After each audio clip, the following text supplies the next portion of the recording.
The biggest acts in the music business were booked to play Woodstock, but we had no idea just how big the event would be until we flew into LaGuardia Airport that Sunday morning and found ourselves stranded. Unable to get to the concert, unable to get to Manhattan. The New York State Thruway was jammed to a standstill from Albany to Kennedy Airport. Many of the guys had wives and girlfriends and families on their way to meet us up at the concert, and they were stuck somewhere out on the Thruway. This raised the anxiety level even higher. It was doubtful we would make it to Woodstock at all that night. On Saturday afternoon, the governor of New York had declared the festival a disaster area and had mobilized the National Guard. The promoters immediately commandeered a couple of National Guard helicopters.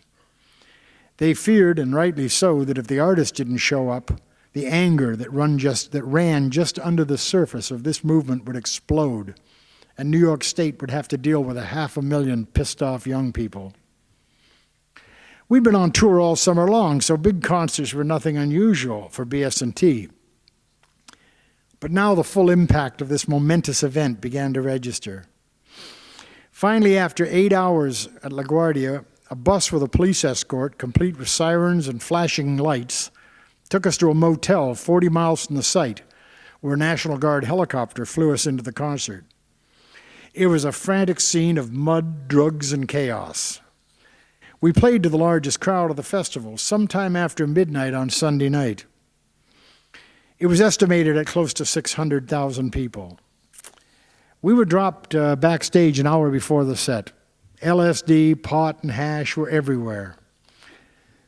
I vaguely remember seeing Steve Stills and Levon Helm briefly backstage, but we were being hustled around by stage crews who were desperately trying to keep the show on time. An exercise in futility. They were already running hours behind schedule. The fences had been trampled down by the thousands of fans who thought it should be a free concert, and backstage security had broken down completely. I drank some orange juice backstage, and I think it was laced with something. By the time we stepped on stage that Sunday night and I looked over that sea of people, I was on another planet. But who cared? Everybody else was too. The managers were all in screaming matches with the film directors about cameras on stage. No one was paying for their tickets. That meant there was no money to pay the bands, and no guarantee they'd be paid if a movie came out of this.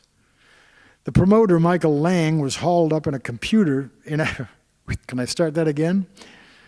The promoter, Michael Lang, was holed up in a trailer, trying to mollify a half a dozen angry managers. They were out-of-pocket expenses to get their acts to the festival, and they wanted their money. Under normal circumstances, they would not put a band on stage until they were paid, but this was not an option at Woodstock. How do you tell 500,000 people that their favorite act won't be appearing? There was always the fear that this thing could turn ugly. A few local cops and a handful of state troopers couldn't possibly control a gathering of this size, and no one wanted to see National Guardsmen turned loose on the crowd. The music was the only thing keeping a lid on the place, so the show had to go on. The only leverage the managers had was to forbid filming until they were paid. Albert Grossman, who managed Bob Dylan, the band, Janis Joplin, was throwing cameramen off the stage physically. The band was right before us. We hadn't seen each other since our Young Street days, and now here we were with two of the hottest bands in the world at the largest concert in history. They were amazing, but Grossman pulled the plug on the camera crew. They were never recorded. Smart move, Albert. Bennett Glotzer and Dennis Katz, who managed BS&T, came storming out of the trailer and ordered the cameras turned off after our second tune. Another brilliant managerial decision. They cut us out of our moment in history because they wanted to be paid. Hey, they're businessmen. You can't take history to the bank. No money, no filming. The artists themselves were very aware of the historic nature of this moment, but the business negotiations were out of our hands, and we had 600,000 people to entertain. We played an hour-long set around 1:30 in the morning. It was a great show. and the people showed their love for this New York City band. Blood, Sweat, and Tears was the sound of the city, with its Broadway horns and its jazz roots, and this was largely a New York audience. We were playing to our hometown fans, and the band was on fire that night. After a thunderous reception and one encore, it was over. Following BS&T at around 4 in the morning were Crosby, Stills, Nash, and Young.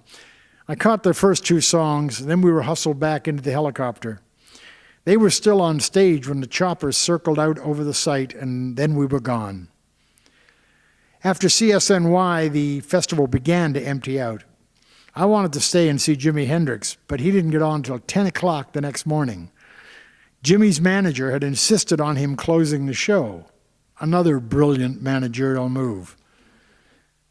By the time he got on, there were only a few thousand people left to witness his iconic national anthem. But at least it was filmed. The remarkable thing about Woodstock was that in the 3 days of the festival, with nearly 600,000 people packed into that farmer's field, there was not one reported instance of violence.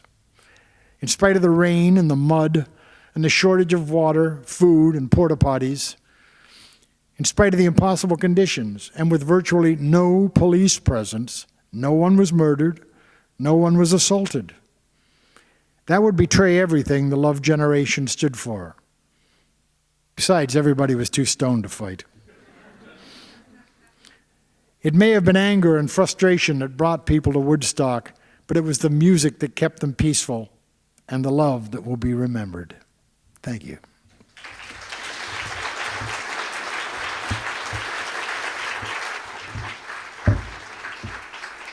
What was that?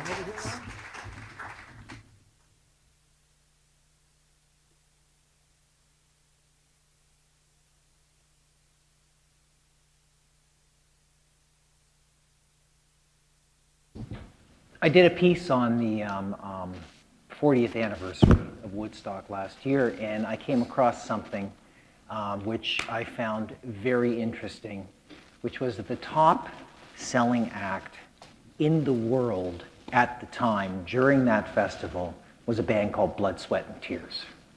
That true. Was the hottest act on stage in terms of commercial sales that week. That week in August, we had 3 songs in the top 10 at the same time, and had just knocked the Beatles' Abbey Road off of the charts. That's right. And within a year, you'd also knocked them out of Grammy competition for the best album of the year. So you kicked the Beatles' butt a few times. That had never happened before. 10 Grammy Award nominations and 5 wins in a single year had never happened before. Yeah. And until Michael Jackson, didn't happen again for a couple of decades. So it wasn't all bad stuff. Oh no, it wasn't all bad stuff. But the thing about the book is, of course, is that when you understand the extent to which, you actually did begin with certain handicaps, it only makes the good stuff that shine that much brighter. Now, that's why I want to begin with something, because it helps to kind of explain to people why your life wound up with you being in Burwash and singing St. James Infirmary blues in a solitary cell. And so I'd like you, if you could, tell us a little bit about your relationship with your father, because he looms rather significantly in the book, and it was a difficult relationship. Looking out in this audience, I see a number of faces about my age. And we've turned a corner in the last 20, 30, 40 years. Today, my father would go to jail for child abuse because I was routinely beaten from the time I was this big.